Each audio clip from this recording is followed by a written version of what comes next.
Pessoal, então vamos agora para a terceira fase da arte moderna, do modernismo.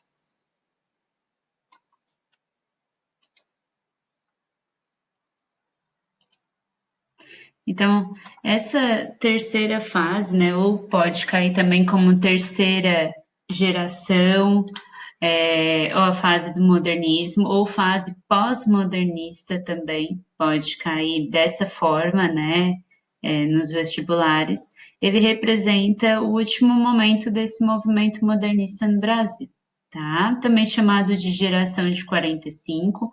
Então, ele levou aí de 1945 até 1980, né, um período mais prolongado, dizem estudiosos, né? Alguns outros estudiosos preferem apontar o fim do modernismo na década de 1960. Outros ainda afirmam que o modernismo, então, ele não acabou, né? Ele ainda está nos dias atuais, tá? Os escritores desse período, eles foram menos liberais e contestador que no período de 1922. Então, lá no início, né, eles eram mais liberais, né, mais contestadores, né? E aqui eles já têm uma postura diferente daquela do início, tá? É importante também sabermos o contexto histórico, certo? É um período menos conturbado, né, em relação às outras duas gerações. Então, a redemocratização do país, né, visto que em 1945 termina o Estado Novo, que fora implantado pela ditadura de Getúlio Vargas. Em nível mundial também, né, em 1945 tem o fim da Segunda Guerra Mundial e do sistema totalitário do nazismo. E de contrapartida tem o início da Guerra Fria, tá? Que é os Estados Unidos e a União Soviética e a corrida de armamentista, certo? As principais características, né, dessa fase foram, então, o academicismo, o passadismo e retorno ao passado, oposição à liberdade formal, experimentações artísticas, ficção experimental, o realismo fantástico, então são os contos, né? O retorno à forma poética, que é a valorização da métrica e da rima, influência do parnasianismo e simbolismo, inovações linguísticas e metalinguagem, regionalismo universal, temática social e humana, linguagem mais objetiva.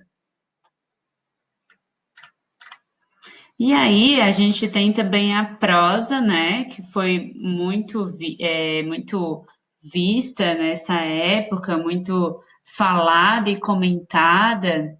É, tem a prosa, conhecida como prosa de 45, e também aconteceu os poemas, né, a poesia, tá?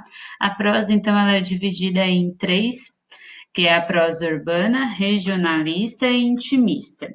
A prosa urbana ela é a ambientação nos espaços da cidade em detrimento do campo. Então, ela vai focar mais no contexto da cidade. E aí tem o destaque para a autora, né, a Lígia Fagundes Telles. A prosa regionalista é o foco nos aspectos do campo, da vida agrária. Então, a urbana ela vai focar na cidade e a regionalista ela vai focar no campo, certo? No uso da linguagem coloquial e regionalista. Então, tem o autor João Guimarães Rosa. Depois tem a prosa intimista, exploração de temas humanos. Então, ela é mais íntima, psicológica e subjetiva. Então, ela vai tratar do próprio eu. E aí tem destaque para Clarice Lispector e Lígia Fagundes Telles. Depois, a poesia de 45, ela vem, né, à busca de uma nova expressão literária por meio da experimentação e de inovações estéticas, temáticas e linguísticas, a arte preocupada com a palavra e a forma, que são os autores João Cabral e Guimarães Rosa, e a exploração de assuntos essencialmente humanos, né? A Clarice Lispector, que é essa poesia intimista, né? Íntima, pessoal, que fala do eu, essa subjetividade. A retomada, então, de características parnasianas. Então, assim, são algumas características, né? No entanto que esses autores, eles são chamados de neoparnasianos. Então, tem a preocupação com a estética, a metrificação, que é o estudo da medida de cada verso, e a versificação, técnica e arte de fazer versos, tá? Busca da perfeição e o culto à forma, tá? Então, os autores, eles tanto da prosa quanto da poesia, eles têm as características comuns. E aí, os principais autores são João Cabral de Melo Neto, João Guimarães Rosa, Ariano Suassuna, Clarice Lispector e Lígia Fagundes Telles. A Clarice e a Lígia, elas aparecem tanto na prosa quanto na poesia. Ok, pessoal? Ficamos por aqui então e até mais.